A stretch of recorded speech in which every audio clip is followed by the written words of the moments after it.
News Network, News 18 Network.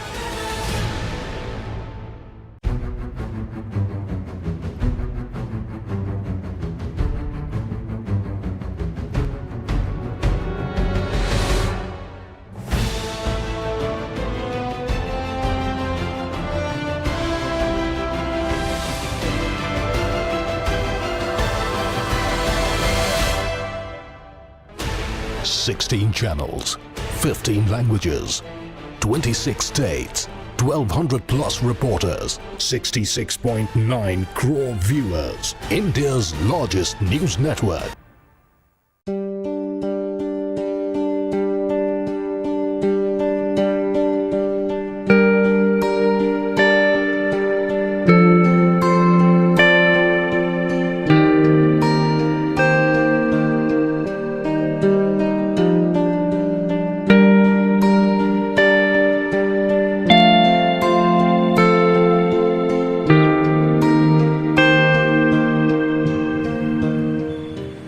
മഴ അല്പം വൈകിയിട്ടുണ്ട്. കാലാവസ്ഥാ വകുപ്പ് പേടിച്ചതുപോലെ ജൂൺ ആദ്യമൊന്നും ഉണ്ടായില്ല. പകർന്നു വരുന്ന രോഗത്തിന്റെ പേടിക്കിടെ മഴയുടെ ഭാവപകർച്ചയൊന്നും നോക്കാൻ സമയമുണ്ടായില്ല. ജൂലൈയും കടന്നു. ഒന്നോ രണ്ടോ പെയ്ത്ത് ഏതൊക്കെയോ വഴികളിലൂടെ ഒഴുകിപ്പോയി.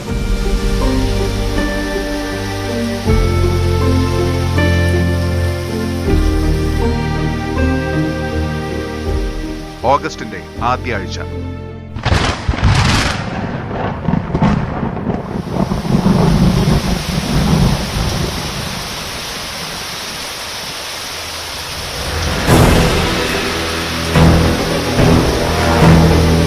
ന്യൂസ് അപ്ഡേറ്റ്സ് ആരംഭിക്കുന്നു. സംസ്ഥാനത്ത് കനത്ത മഴ. വയനാട് മേപ്പാടിയിൽ ഉരുൾപൊട്ടൽ. മലയോര മേഖലയിൽ കനത്ത ദുരന്തം വിതച്ചത് 3 ദിവസത്തെ അതിതീവ്ര മഴ. ഇടമലക്കുടി പെട്ടിമുടിയിൽ വൻ മണ്ണിടിച്ചിൽ. കലിമഴയിൽ സർവ്വതും ഒലിച്ചുപോയി രാജമല. ഒന്നും ഞങ്ങൾ കണ്ടു കാണത്തില്ല. അതിന്റെ അപ്പുറം ഞങ്ങൾ ബാണം എടുത്ത പ്രദേശങ്ങളിൽ പോയിട്ട് 4 പേരെ പൊട്ടിക്കൊണ്ടുപോയി. ഇതെല്ലാം ചവായി പോയി. ഞങ്ങളെ കൊണ്ട് ഒന്നും രക്ഷപ്പെടാനില്ല. ഞങ്ങളെല്ലാം ജീവിക്കാൻ പറ്റിയില്ല. ഇനി ഞങ്ങളുടെ ഇത്രയും മക്കളും പോയി സാറേ. ഞങ്ങളെ കുഞ്ഞുങ്ങളെ നാട്ടിലുണ്ട്. ഞങ്ങൾ ജീവിക്കാൻ പറ്റിയില്ല. ഇനി ഈ മേഖലയിൽ ഞങ്ങളെ കൊണ്ട് ജീവിക്കാൻ പറ്റിയില്ല. ഞങ്ങൾ ജീവിച്ചിട്ട് കാര്യമില്ല ഇവിടെ.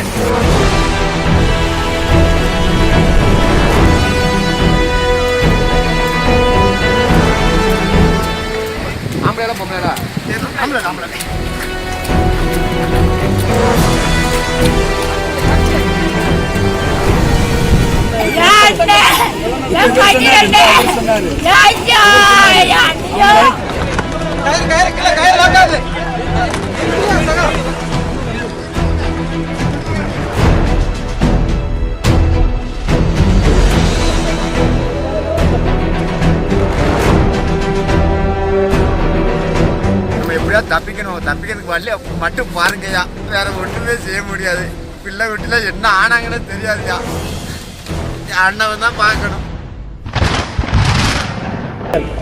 புரியஸ்வரி, அடுத்தது கார்த்திகி, மாலையம்மா, அடுத்தது கற்பாயி, பழனிமா, பவுன்தாயி, தீபன், லட்சுமி, தீபன்.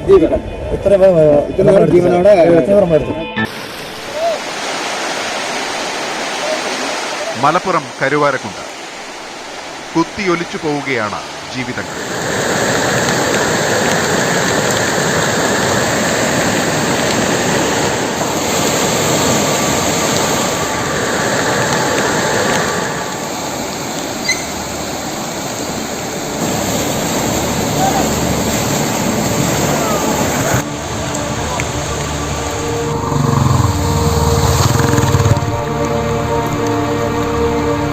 മുട്ടപ്പം വെള്ളത്തിലൂടെ നടക്കുന്ന ഈ നമ്മളാണ് സാമൂഹിക അകലത്തെക്കുറിച്ച് പറഞ്ഞുകൊണ്ടിരിക്കുന്നത്.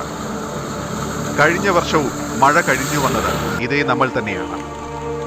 2018 നമ്മൾ ഉണ്ടായിരുന്നു. ഒപ്പമുണ്ടായിരുന്ന ചിലരൊക്കെ പോയി.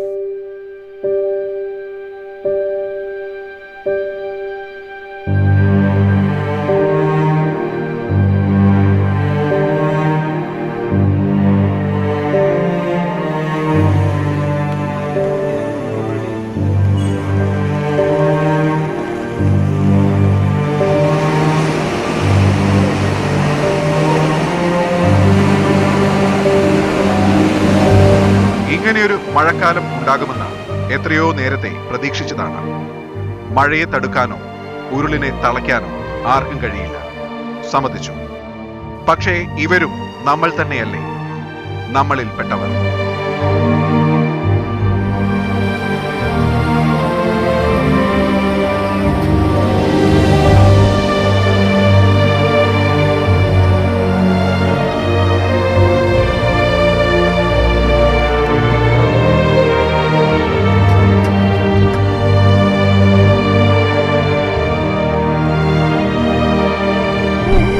ചേട്ടന്റെ വൈഫ്, ചേട്ടന്റെ മോന്, അവരുടെ മക്കള് 2, മോനും മരുമകളും കൂടി അതിൽ 6 പോയി.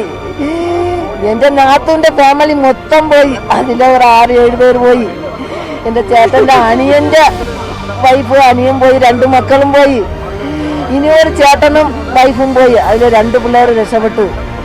അതല്ലാണ്ട് എന്റെ മക്കൾ ഇവിടെ വന്ന് അപ്പൊ ബർത്ത്ഡേ ആഘോഷിക്കാൻ വന്നത്, ബർത്ത്ഡേ ആഘോഷിക്കാൻ വന്നത് 2 പേരും പോയി. എന്നെ വിട്ടിട്ട് 2 പേരും പോയി. ആകെ എന്റെ ഫാമിലിയിൽ 40 പേര് പോയി.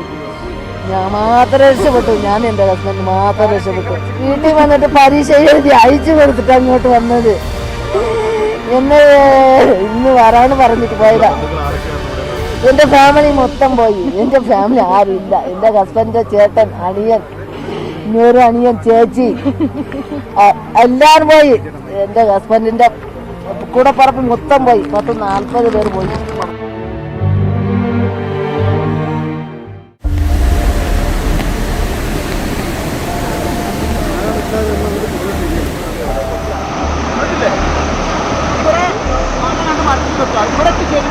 ഇടുക്കിയിൽ പൊട്ടിത്തുടങ്ങിയാൽ പിന്നെ വയനാട്, ഒപ്പം മലപ്പുറം. കഴിഞ്ഞ 3 വർഷമായി നടക്കുന്ന ഈ പതിവിനെ കുറിച്ച് ആരെങ്കിലും എന്തെങ്കിലും പഠിച്ചോ? കാട്ടിൽ കയറി വീട് വെച്ചിട്ടല്ലേ, കുന്നിടിച്ചിട്ടല്ലേ എന്ന പരിസ്ഥിതി സ്നേഹമൊക്കെ അവിടെ നിൽക്കട്ടെ. കൊച്ചി നഗരത്തിലെ ഫ്ളാറ്റിന്റെ 14ാം നിലയിൽ ഇരുന്നല്ല എന്തിനാണ് ഇടമലക്കുടിയിലും കരുവാരക്കുണ്ടിലും പോയി താമസിക്കുന്നത് എന്ന് ചോദിക്കേണ്ടത്. ഒരു പതിറ്റാണ്ടായി ഇതാണ് സ്ഥിതി. മലപ്പുറത്തിന്റെയും കോഴിക്കോടിന്റെയും മലയോരങ്ങൾ ആദ്യം പൊട്ടിപ്പിളരും. നിലമ്പൂർ കാട്ടിലൂടെ ആനകൾ വരെ ഒഴുകി വരും. പുഴ പോകുന്നത് ഏതൊക്കെ വഴികളിലാണെന്ന് ആർക്കും ഒരെത്തും പിടിയും കിട്ടില്ല.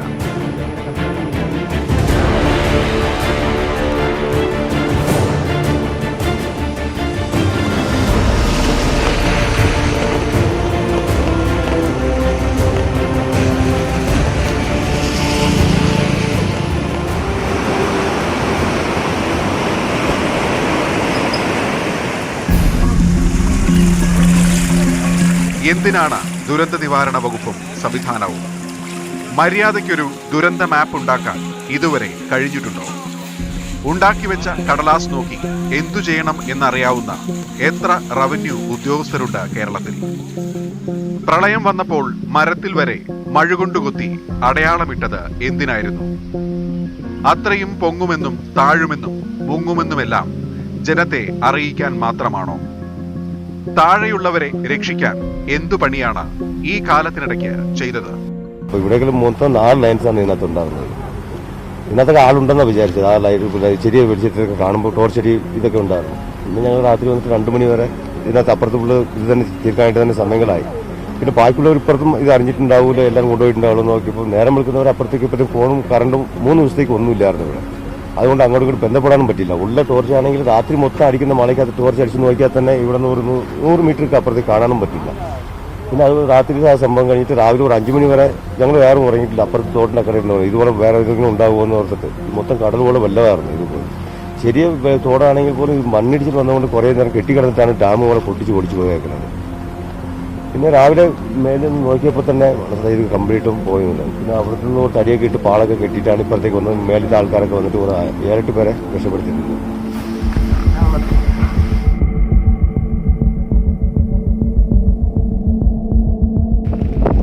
വയനാട്ടിലൊക്കെ എത്ര ദുർബലമാണ് ജീവിതം.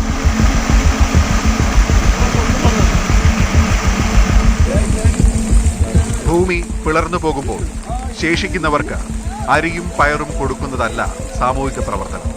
പുഞ്ചിരിമട്ടത്ത് ഇപ്പോൾ സംഭവിച്ചതാണ് ഉരുൾപൊട്ടൽ. നല്ല കുഴപ്പമില്ലാത്ത വലിയൊരു പൊട്ടലാണ് സംഭവിച്ചിട്ടുള്ളത്. ഇവിടെ ഒരു വീട്ടിൽ ഒരു കുടുംബം കുടുങ്ങി നിൽക്കുന്നുണ്ട്. നമ്മൾ കാണിക്കാം.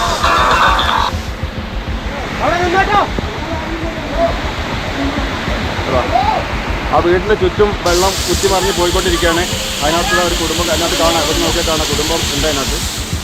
പ്രളയവും ഉരുളുകളും ഉണ്ടാകുന്ന ലോകങ്ങളിലെല്ലാം ജനതയ്ക്കൊരുക്കുന്ന സംവിധാനങ്ങളുണ്ട്. മാറി താമസിക്കാനുള്ള ഇടങ്ങളും രക്ഷപ്പെട്ടു പോകാനുള്ള വഴികളും. കുറഞ്ഞത് ഇത്രയെങ്കിലും ഉണ്ടാക്കി വെക്കാമെന്ന് ഇനി എന്നാണ് പഠിക്കുന്നത്? ഞങ്ങളെ പ്രതിസന്ധിയിലാക്കരുത് എന്ന് ഭരിക്കുന്നവർക്ക് പറയാൻ അവകാശമുണ്ട്.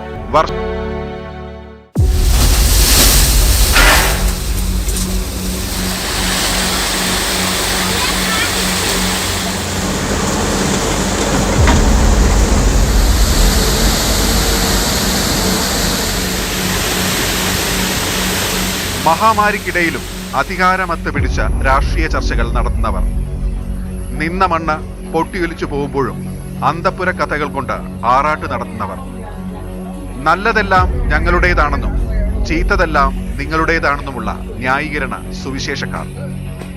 എല്ലാവരും ഒന്ന് കാണണം. 2020 ആഗസ്റ്റിലെ കേരളം. அம்மா தங்கச்சி பிள்ளையை காப்பாற்றி எப்படியோ கொண்டு வந்து சேர்த்துட்டேன். அங்கேருந்து கொண்டு வரும்போது கழுத்தில் சகதி இப்படி வந்து சேர்ந்தேன்னே தெரில.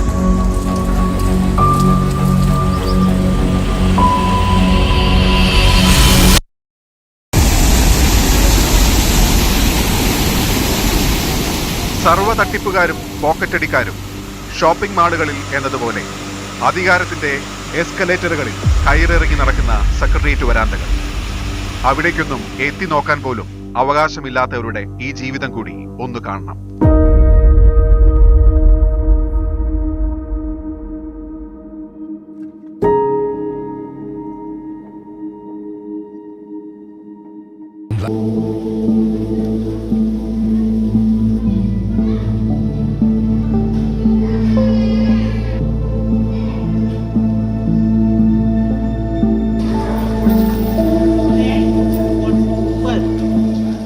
വീടുകളിൽ പോലും അകന്നു നിൽക്കണം എന്ന് പറഞ്ഞുകൊണ്ടിരിക്കുന്ന കാലമാണ്.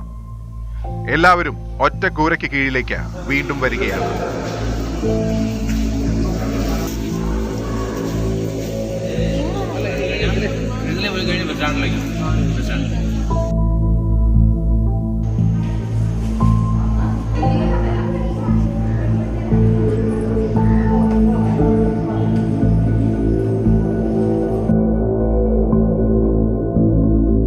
മഴയെന്താ സർക്കാർ കൊണ്ടുവന്നതാണോ എന്ന മറുചോദ്യമൊക്കെ അവിടെ നിൽക്കട്ടെ. 2018-ലും 19-ലുമൊക്കെ വീട് വിട്ട് ഓടിയിറങ്ങിയവർ തന്നെയാണ് ഇവരെല്ലാവരും. അവർക്ക് ഒരുക്കി കൊടുക്കും എന്ന് പറഞ്ഞതൊക്കെ എന്തായി? എത്ര വേദനിച്ചാണ് കഴിഞ്ഞാണ്ടിൽ ബിനു എന്ന കർഷകന്റെ നഷ്ടങ്ങൾ നമ്മൾ പങ്കുവച്ചത്? സാമൂഹിക മാധ്യമങ്ങളിലും മുഖ്യധാരകളിലുമെല്ലാം ബിനുവിന് നഷ്ടമായ വാഴകളുടെയും തെങ്ങുകളുടെയും കവുങ്ങുകളുടെയും എണ്ണമായിരുന്നു. ഇന്നോ? എനിക്ക് ഗവൺമെൻറ് ഒരു സഹായം പോലും ഇതിനും കിട്ടിയിട്ടില്ല. ഞങ്ങൾ രാത്രി പകലാക്കി അധ്വാനിച്ചൊരു കൃഷി സ്ഥലമായി കാണുന്നത്. ഗവൺമെൻറ് ഇന്ന് ഈ നാഴിക വരെ എങ്ങനെ ഉണ്ടെന്ന് പോലും ചോദിച്ചിട്ടില്ല. എനിക്കൊരു 5 കോടി രൂപയുടെ നഷ്ടം എനിക്കിവിടെ എൻ്റെ സ്ഥലത്ത് നിൽക്കുന്നുണ്ട്. എൻ്റെ വീടുണ്ട്, എൻ്റെ പശുക്കൾ, എൻ്റെ കൃഷി മൊത്തം പോയി. നിങ്ങൾക്കറിയാം, ഒരൊറ്റ തെങ്ങില്ല. 343 തെങ്ങ് കായ്വലുള്ള തെങ്ങായിരുന്നു. അതൊന്നുമില്ലാതെ പോയി. പിന്നെ ഒരു 60 തെങ്ങോളം കായ്വരം ആയി വരുന്നുണ്ടായിരുന്നു. അതുമില്ല. അവർ മരുഭൂമിക്ക് തുല്യമായി. ഞാൻ ഈ ഗവൺമെൻറ്റിനോട് എനിക്ക് മണലെടുക്കാനുള്ള അനുമതി തരാൻ പറ്റുമോ? ഗവൺമെൻറ് അതൊന്നുമില്ല. ഫോറസ്റ്റ് ഡിപ്പാർട്ട്മെൻറ്റിനോട് മരങ്ങൾ മുറിച്ച് വെക്കണം, അവർ മുറിച്ച് വെക്കില്ല. അപ്പോൾ ഞാനിപ്പോൾ രണ്ടും കെട്ട അവസ്ഥയിൽ. ഇനി എൻ്റെ മുന്നിലൊരു മാർഗ്ഗം എന്ന് പറഞ്ഞാൽ ആത്മഹത്യ അല്ലാതെ വേറൊരു മാർഗ്ഗം എൻ്റെ മുന്നിലില്ല.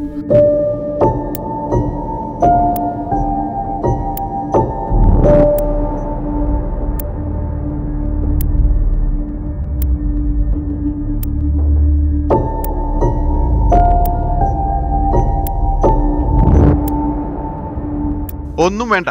2018-ലും 19-ലും വീടും മണ്ണും ഒലിച്ചുപോയവർ ഇപ്പോൾ എന്താണ് ചെയ്യുന്നത് എന്ന് അറിയുന്നുണ്ടോ? അവരെക്കുറിച്ച് ആരെങ്കിലും എന്തെങ്കിലും അന്വേഷിക്കുന്നുണ്ടോ? പറയുന്തോറും മലവെള്ളത്തിൽ നിന്നെന്ന പോലെ രാഷ്ട്രീയം തുളച്ചു വരും. സർക്കാർ എന്താണ് ചെയ്യുന്നതെന്ന് തേച്ച ഖദറിലെ പശ പോകാതെ പ്രതിപക്ഷം ചോദിക്കും. സർക്കാർ വിളിച്ചു വരുത്തിയതാണോ ഇതൊക്കെയെന്ന് സോഷ്യൽ മീഡിയയിലെ വഷളന്മാർ വിഡ്ഢിച്ചിരിയുടെ ഇമോജിയിട്ട് ചോദിക്കും. രണ്ടും കണ്ടിരിക്കുന്നവർക്ക് ആജീവനാന്തം ഒറ്റ ഇമോജിയാണ്. തലയ്ക്ക് കയ്യും വെച്ചുള്ള ഇരിപ്പ്.